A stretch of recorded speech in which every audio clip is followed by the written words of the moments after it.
dive too deep into pain within the first 60 seconds of a call, you will meet sales resistance 10 out of 10 times. If there is no pain, there is never a sale. Just put blinders on because there's so much noise in this industry and the shiny objects are not really that shiny. How exciting is it when you see an agent that's coming along and they start to have success? On our last interview, I learned a lot about this agent and I had to do this again. This time I want to dig a little bit deeper. We're going to talk about the sales presentation. With that being said, Ashley Mullenix, welcome back. Thanks for having me. Happy to be back. Thank you. Awesome. Hey, let's do that. If you don't mind sharing maybe a little bit about your presentation, I would say even, I don't know, if you want to do role playing or something, just like maybe get into a little bit about the beginning of your presentation and what it's doing.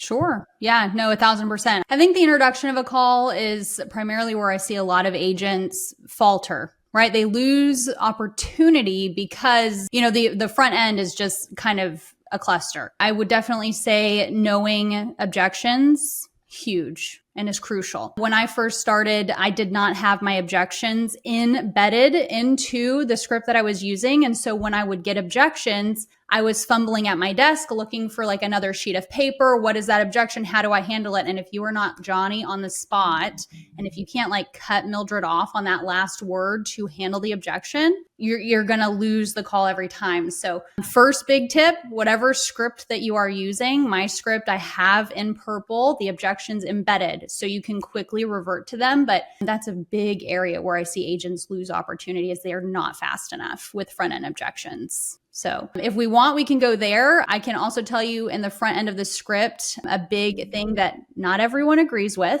I go against the grain a little bit on it, but I do not believe in asking too many questions right off the bat because you have no trust. If you start asking Mildred about policies that she had, why is she looking, for the coverage, and you dive too deep into pain within the first 60 seconds of a call, you will meet sales resistance 10 out of 10 times. She has no idea who you are. You're a stranger that picked up the phone, and she's not going to want to reveal too much to you because she thinks that she doesn't know what you're going to do on the back end. To her, you're a salesperson trying to make a sale, and you might do a fast one over her. So also those types of things, something to kind of be watchful for. So with that being said, do you want me to kind of just give everyone maybe like an outline of the beginning or? Honestly, do you mind just sharing like your opener? We'll do a little role play just through that first minute. I think that would be kind of cool. Yeah, absolutely. Mind. Yeah, no, I don't mind that at all. As always, you have your script up and open next to you, and I have mine opened, and so we'll kind of role play it. So, hey, Doug, this is Ashley calling you back on a recorded line with the final expense price quote you requested on Facebook, and I have you in Florida. Is that correct? Yep, that's correct. Okay. And was this coverage for yourself or was this for a loved one? Well, it's for me. For you? Okay. Yeah, if I do it. Yeah, that's not a problem at all. You don't have to do anything today. Is your primary concern though just the final expenses? Or are you trying to leave some extra I love you money? What's your goal? Well, yeah, if I could leave a little extra money to my daughter, that would be cool. But really, I mean, the important thing is I just don't want her stuck with the burial stuff. The burial stuff. Okay. Do you currently have like anything in place to help with the burial or not yet?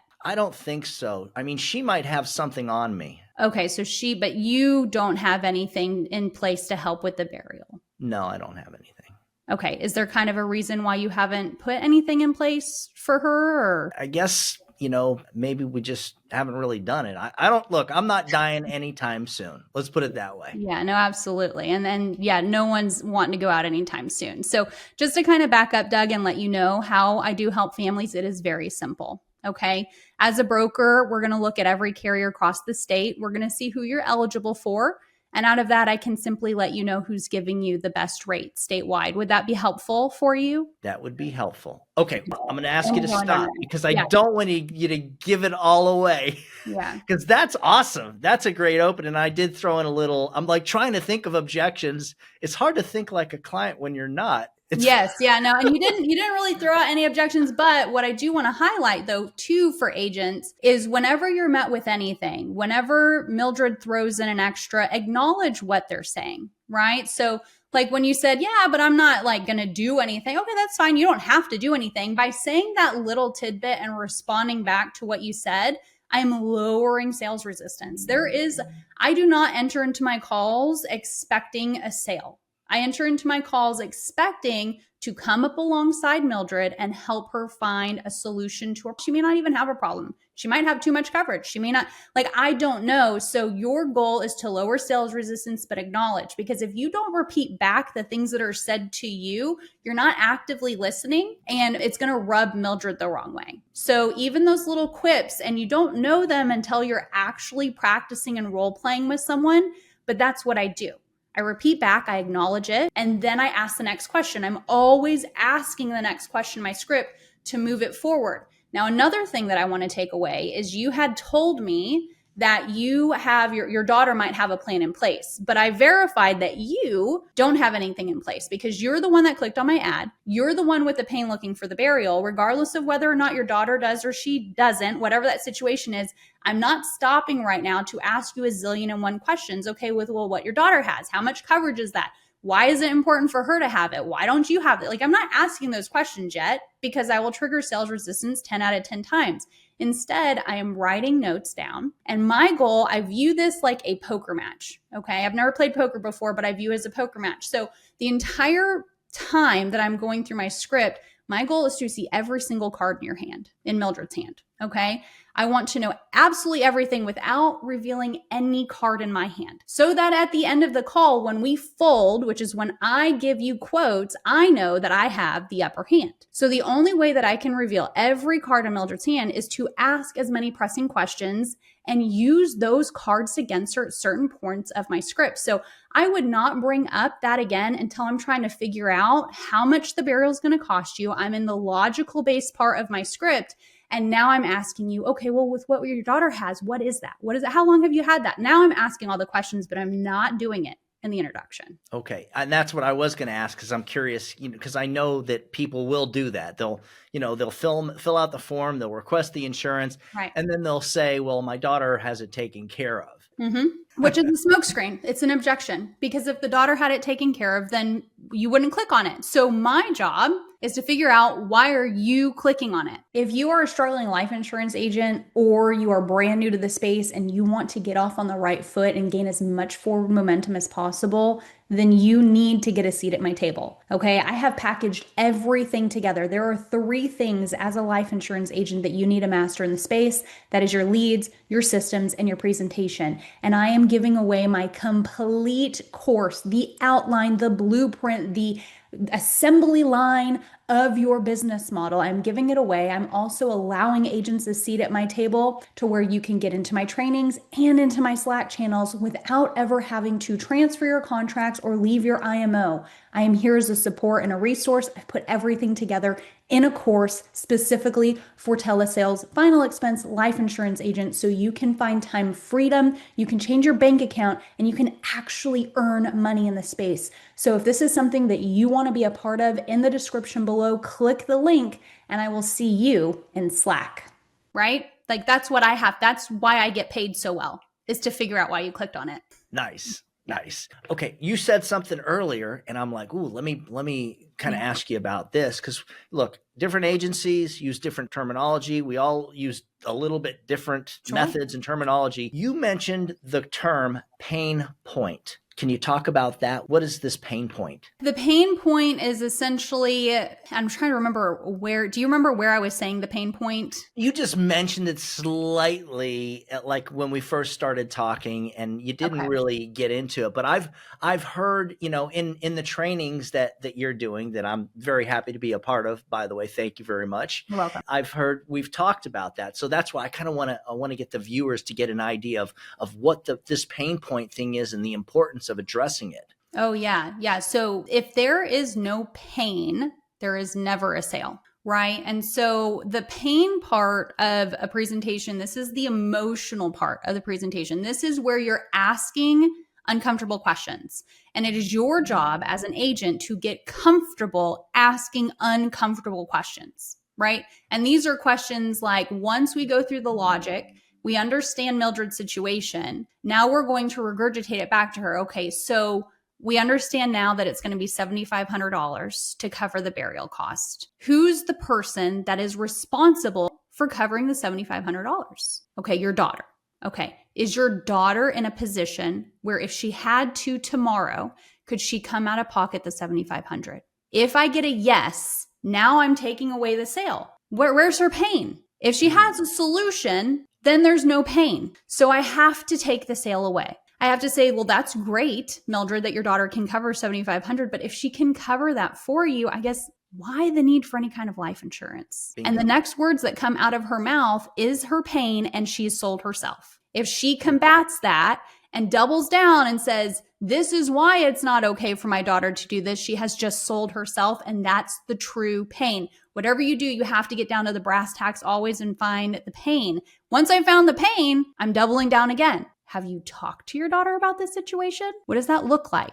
How would you feel knowing that this was just taken care of for her? Like, you have to live in the pain and paint the picture and then regurgitate everything back to her. And that's where, like, you will make the sale before you even quote. At the end of pain, Mildred will know if she wants to buy or not. Ashley, you are the owner of a very interesting business, which you don't see this a lot, Amplify Life. Can you tell us a little bit about what that is? And then I'm going to ask you some questions on onboarding. Sure. Yeah. So Amplify Life is a mentorship program at its core. I've coined myself, should I say, hashtag the agent's mentor. I find that there's a lot of gaps in the industry. A lot of agents come in, and they have this hope and this dream.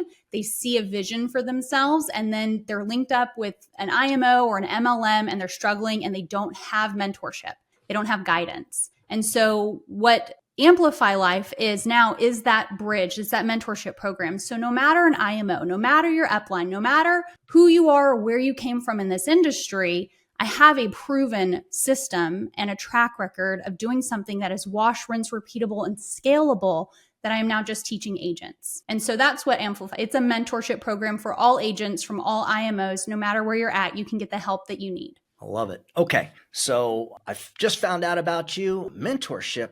I'm interested. What's the onboarding thing like? Yeah. So onboarding, it's pretty simple and streamlined. Once you get in, you have complete access to my entire training library. I go step by step. I break down my script. So you understand, it's not enough to read the words on the script. You need to understand what you're trying to get out of the situation. I walk you through underwriting. I have a goal setter. You'll know exactly how many sales you need a week to hit your actual goals. I have a tracker that I built out myself. I teach you how to track your business because we are business owners. We do not run this like a hobby.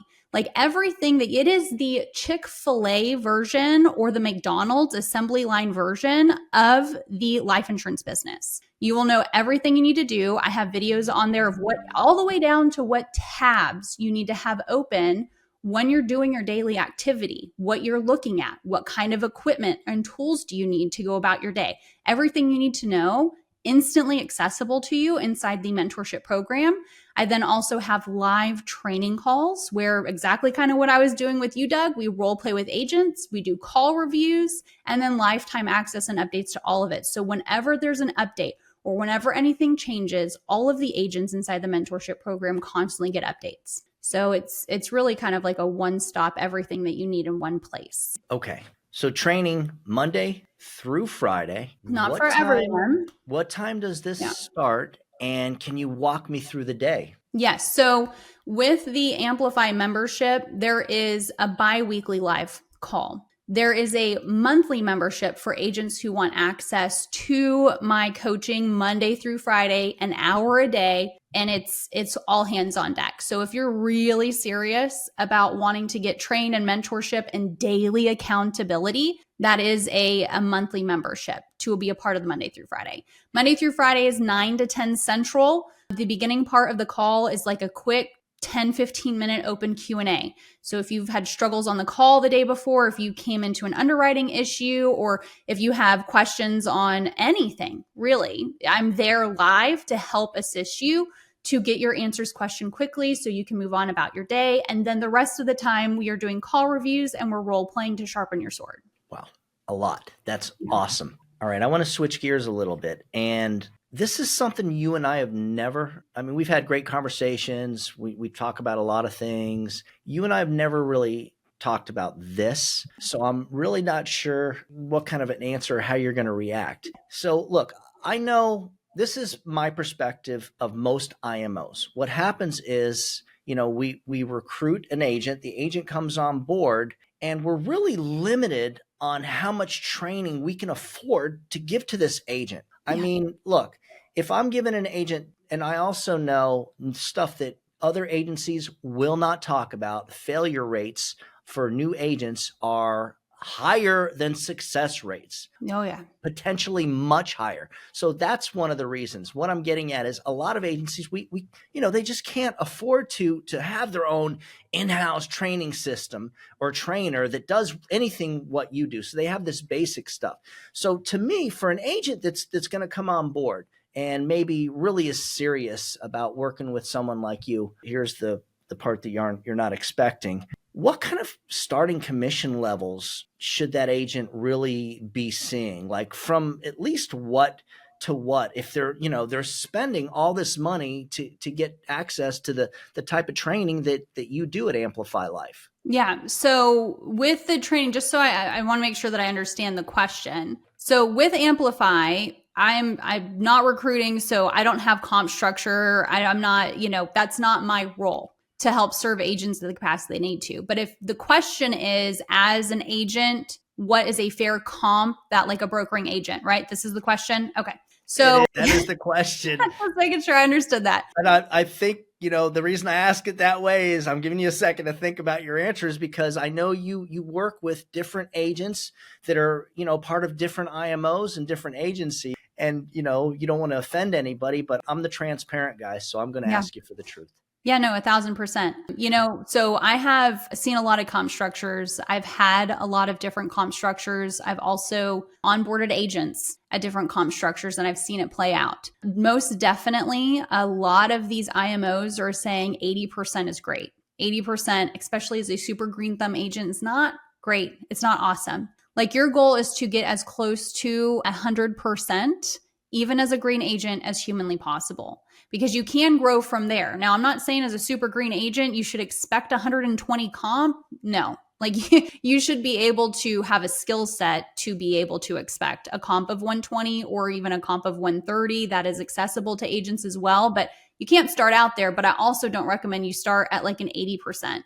Most definitely don't recommend you to start at like a 65%, which I know there are a lot of 3-letter IMOs, even long letter, IMOs that will start new agents off, and they paint a picture and they do the math and they pitch it like it is profitable. And I'm here to tell you, as a brokering agent buying leads and running the business model, it is not. You will not gain the momentum that you need at a 65% comp. Even at an 80% comp, you will struggle. You will struggle. Bingo.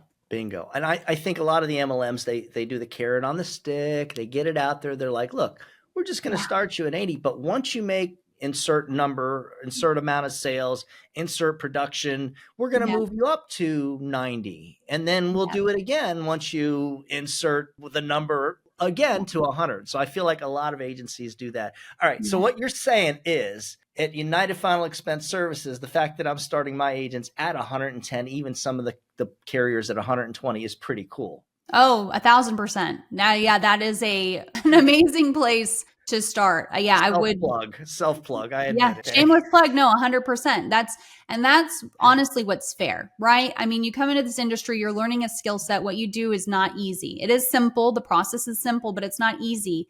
And you're going to eat grass, meaning you will get kicked in the back. You will eat dirt and eat grass hard when you first get on your phone calls. Like, this is not, there's so much to learn and there's so much you don't know. And here's also why I am so passionate about being the agent's mentor, is because you come into this industry and you are told to buy leads and go dial. And outside of that, you're just on a hope and a prayer that something sticks and that you figure it out, because you see all these agents around you who have figured it out. And you're like, okay, there's a me problem there, but it's not necessarily a you problem. It's a system is against you problem, because the uplines, their job is to recruit and recruit, because there's a whole nother game in this industry when you are building an agency. It is another business model, and it is all time consuming. There are so many variables to learn. There's so much to handle and manage, and you take on so much risk. And in that risk, you have to run this business model. And unfortunately, agents get like lost in the sauce, the downstream, especially in these massive MLMs. Like there's no guidance, there's no structure, there's no assembly line version of anything. You're told just to go figure it out. And that's where agents fail. And that's like the gap in the industry that I'm so passionate about filling, because there is an assembly line model. Like this is wash, rinse, and repeatable. This is something that if you have a drive and you show up and you are coachable and you are trainable and you don't think that you're needing, don't reinvent the wheel. Like if you're willing to come in and learn the thing and put skin in the game and eat dirt and get back up and eat dirt again, eventually this becomes very easy and it actually becomes fun. Like I've had agents go like, man, in the beginning 3 months ago, Ashley, this sucked. But boy, that call was fun. I'm going to go find another sale, because once it starts clicking, it's not right away. It will click, but you need that mentorship. You need the accountability. You need to come to daily coaching calls. You know, it's funny too, Doug, and I don't mean to go on like a long tangent here, but I have literally talked to other massively large agency owners in the industry, and they have told me like, you just train too much. I have been told like you provide too much. You told me about that. I remember that. You do too much. You pour into them too much. Your focus is on the wrong thing. You need to just go build out the model. And it's that model that everyone builds out. That's the model that I was getting lost in. I didn't actually gain traction for 7 months. I don't know. I must be so stubborn. I was in the red. I wasn't making sales. I literally my 7th month in, it was a July, almost 3 years ago now. I had 28 people tell me I want to think about it. It had taken me 4 months to get to the point where I could actually keep people on the phone long enough for me to get them to quote. 28 people, one after another, same objection. I want to think about it. I want to think about it. I want to think about it. And I'm going, what is this? Because where I was at, it was like an MLM, but where I was at, everyone was winning. They were winning the trips. They were doing the thing. And I'm like, people are making money. How? I don't have training. I don't know what's going on. I don't know what I don't know. And that's the gap in the industry. You need mentorship. And you need I think support. One thing that I've learned is that a lot of this is not accurate. And when I say this, the stuff that we're seeing in the Facebook groups, the stuff that we're seeing in the marketing. So here, I'll give you an example without calling anybody out. I've learned to be careful about that because these are my constituents. There are 2 people right now that I am seeing all over the place and all over social media that are talking about these huge numbers. And I know it's not true. I don't know because of intuition. I know because I see who they're working with and exactly what they're doing. Yeah. And a lot of it is nonsense. And I think the big fail in our industry is that, and I hate to say this, is that most agencies and most of the life insurance agencies, they recruit with a little misleading information. They throw everybody against the wall, so to speak. You've heard that term. And they see what sticks. And what sticks is very little. Meanwhile, you're seeing stuff and hearing stuff from people that isn't quite accurate. Here, I'll give you another example. The first time I went to, and I'm calling these guys out because I really don't care. They started a war with me over 10 years ago. The Alliance, National Agents Alliance. So I went to them because they were advertising leads. They had these amazing leads, and the commission was really low. And I kind of realized that, but I also knew I was one of the people that sell on the high end. You know, I was one of those people that I can make it work. The problem was, well, first of all, I won't get into the leads. The leads they never had. The exclusive leads and the contracting, I did all that and they wouldn't release my contract. That's what started the war, by the way, guys. You did that if you're the Alliance watching that. You're the reason I'm bringing you up. But here's the worst part. So I go to Burlington, North Carolina for one of their meetings. I wanted training. That's not what this was. So I drive from Florida there for training. Yeah. And of course, it's this meeting, and they've got these gentlemen that they're parading in front of men and women, these success stories. And so this one gentleman talks about the success story about how he was basically broken. He was on his way out. And I've heard this. I have a similar story, actually, where he was on his way out and he invested everything in it and he figured it out and made it work. And then afterwards, he and I were talking, and I remember what he was telling me was basically by him making it work, he was able to just get by and pay his bills. So he just gave us this speech of hope that made it sound like, hey, you can go from rags to riches. And then off the stage, he told me that basically they're barely getting by. And I just felt like, wow, this is the pressure that these uplines are giving these agents. They're pushing them to be part of these group meetings,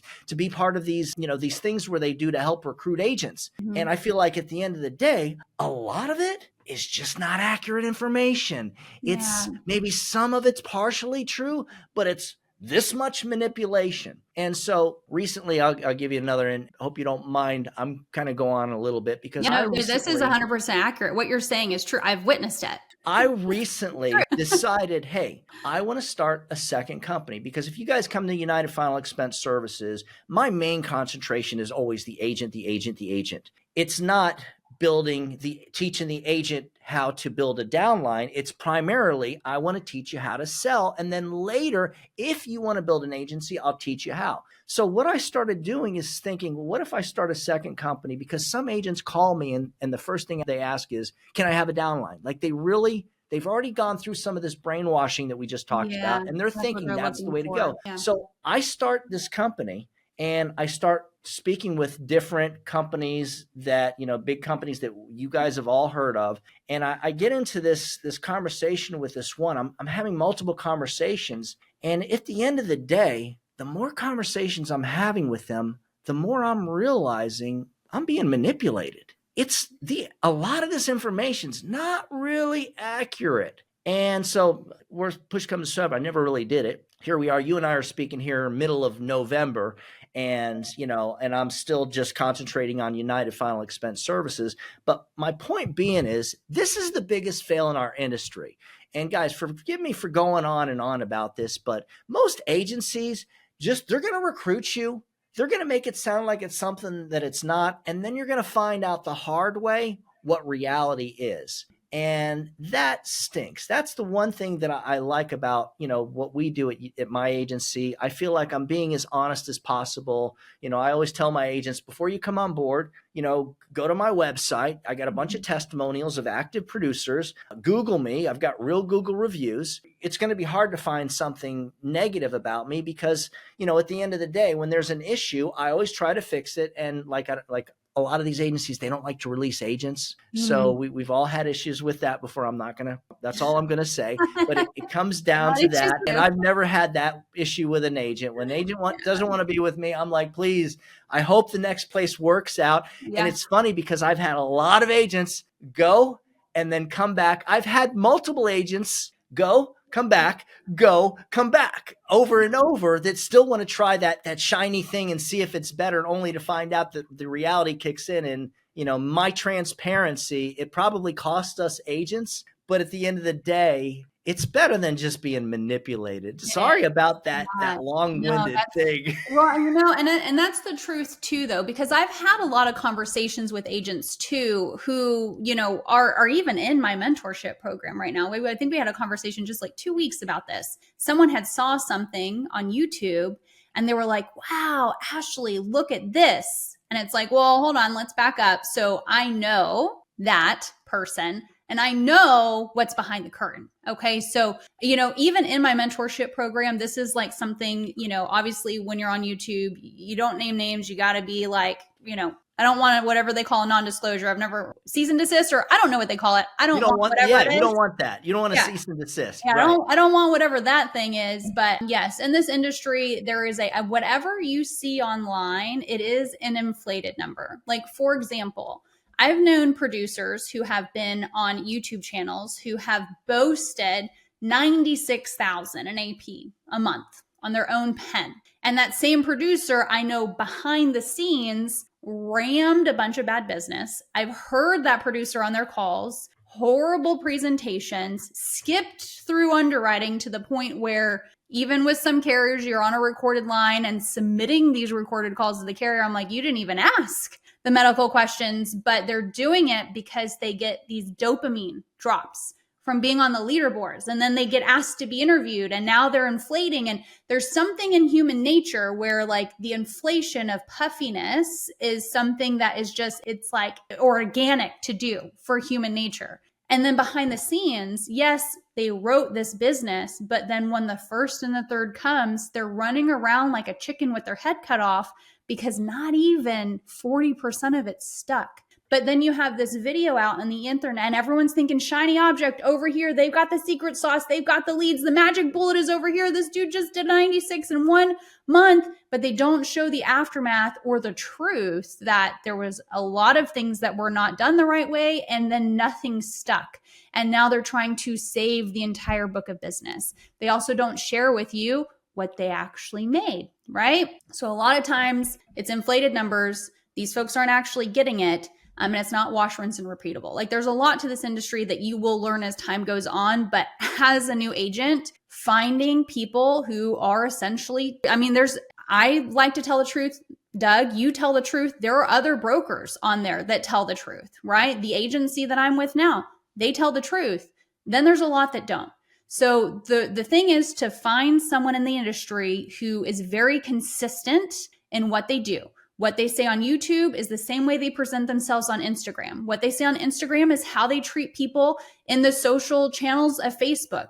Look for that consistency in the character and then follow up. If they have something they're telling you like this is tried and true and over again, get behind it. Follow the person with the arrows in the back and then put blinders on. Just put blinders on because there's so much noise in this industry and those shiny objects are not really that shiny. True that. Not all right. Switching gears again. And I know you and I talked a little bit about this the last time we got together, last time we did one of these, but I think it's important.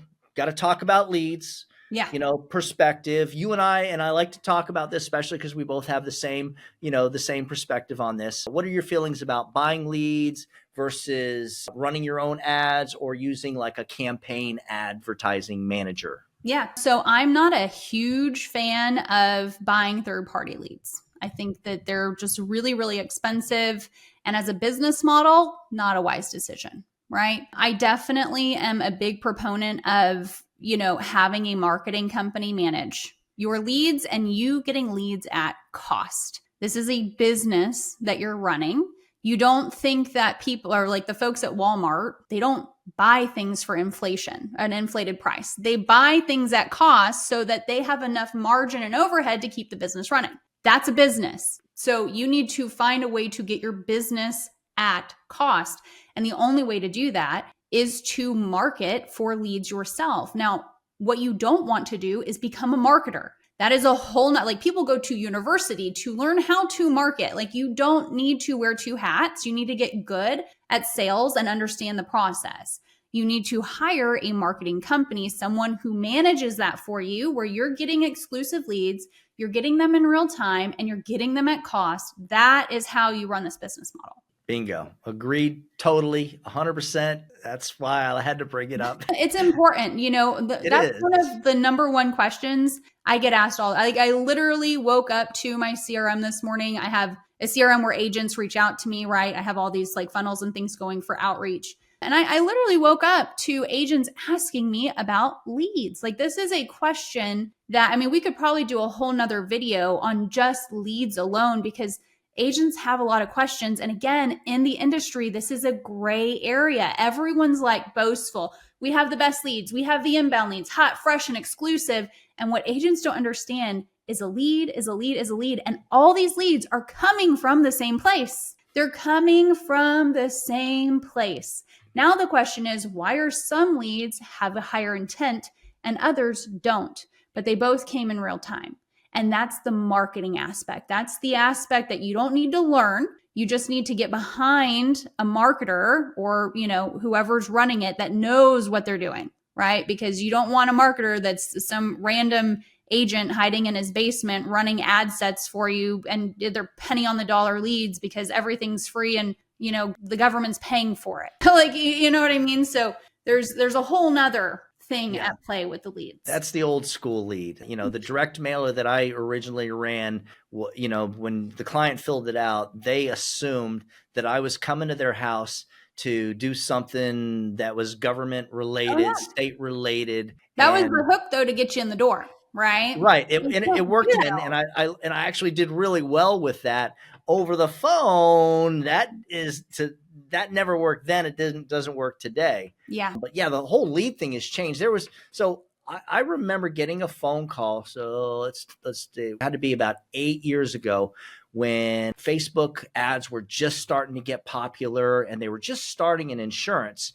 And a lot of people didn't know how to do it. And so this one guy I knew for years, he was like, dude, I got this thing figured out. I want to sell them to the public. And back then you could basically what I was doing was I was offering it to my agents for $300. He would take $100, put it in his pocket, run the ads, and end up with, I'm not exaggerating, at the end of the day, the lead cost was like less than $1 each. They would get so many leads for a couple of $100. It was crazy. I know you never, this is way before you started, but that's what it was when we first started getting, Facebook or internet leads. Times have changed. So paying, let me just say this. Paying 30 to, even the TV leads are $50 to $80. It Not just, worth it. especially for a new agent, it just doesn't math. It just, I don't care. I don't care if you're at IMO level commissions. It just doesn't math for most people. Now there's some people that can make it work, but it doesn't work. All right. CRM and dialer. So let's say I'm kind of new and, I know that you work with a lot of different agents that work with different agencies and some of them have their CRMs and dialers, but let's say I don't have one, right? I'm a new agent. I'm just getting into this business and I want to come work with Amplify Life. What CRM and dialer system are you recommending or talking to the agent about? Yeah, absolutely. So that is also like I give you the play-by-play inside the entire course, the training. And then I have the links. So it's very easy. You click on it, you enroll with it, you activate it, and all the workflows are in it. So with the CRM that I use, it is a white label, Go High Level, which most all CRMs in life insurance is a white label version of Go High Level, meaning everyone's using Go High Level. They just have different colors, too, or a different logo in the upper corner. And they have different workflows and the bot is trained differently. So in the CRM that we use, a white label version of it, however, it has the workflows and the bot that I use. So I've put pressure on this bot. It's the workflows that I use to keep everything very structured and very organized. I have the pipeline set up. So folks who come into my community, I have the training on how to in the CRM, and you will learn exactly what I do. Like you will just follow my systems and I tell you step by step what to do, and when to do it in that order. And then also I use the integration of the Wave dialer. I've used many dialers. Wave by far is my most favorite, and it has a beautiful integration with Go High Level to where I literally have my pipeline structured to where when you call in your new lead pipeline, if they don't pick up, they get moved and shifted and massaged from all of their call attempts until they become old leads so that you're never lost in the sauce. You can always see and stay on top of like the person who just raised their hand for the information. There's automations to send you text messages like, hey, speed to lead. This one just came in, so stop dialing in pipeline 4, get to the person who just submitted the form. So it's,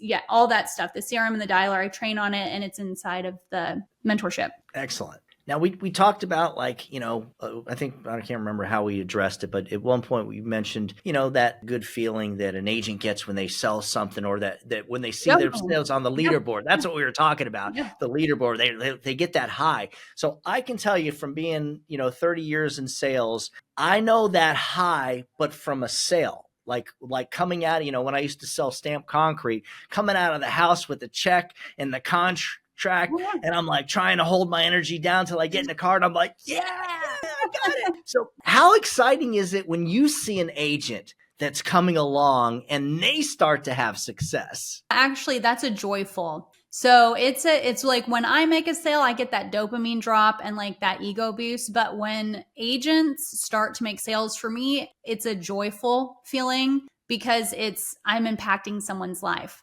I remember one of my first agents when I had started mentoring and helping, and he was struggling. He was very inconsistent with, making sales. It was kind of like, I'm throwing things at the wall. Do they take the quote? Do they not? And then, by month 3, he had a 40K month, and it was so impactful for him because he was like excited. He's like, man, this is wash, rinse, and repeatable. Like, I got it. It clicks. It was hard at first, but man, this makes sense. And I stepped back and I said, oh my gosh, I helped another agent earn $40,000 in 1 month. Like, I've literally changed his life, and it brought me so much joy. It's like I got like hungry for it. And then I was looking around at the industry and I'm like, there's a gap here, and there is money to be made, and people can literally change their life. But the system is so broken that there's a reason why they say 8% nation. 92% of agents fail. And it's not because necessarily of the agent. I was about to fail out, right? It was the system at large. It was the lack of training. Like, you come in and you're told just to buy leads, hit the phones, and figure this thing out. But there's a systematic approach to it. Like, you just can't figure it out. You got to follow the leader. So yes, it's joyful, I say, is my word. Perfect. Look, and I've been doing this for years. It is the ultimate runner's high when I see, especially when that agent, just starts has that, that first day where they make 3 sales. Oh, yeah, those are fun. Those are fun. Ashley, thank you so much for joining me. That was some really good stuff. I think we're going to do this again, hopefully. Sure. Yeah. Anytime. Yeah. And I definitely encourage any agent listening to this in the comments below. If there's anything that you're like, hey, I want to know more about that, 100% Doug and I will talk more about it. So drop a comment below and let us know. Awesome. Thank you. Hey, welcome. Great one. Have a killer day. We'll talk later. Yes, you too, Doug. All right. Ciao. Bye.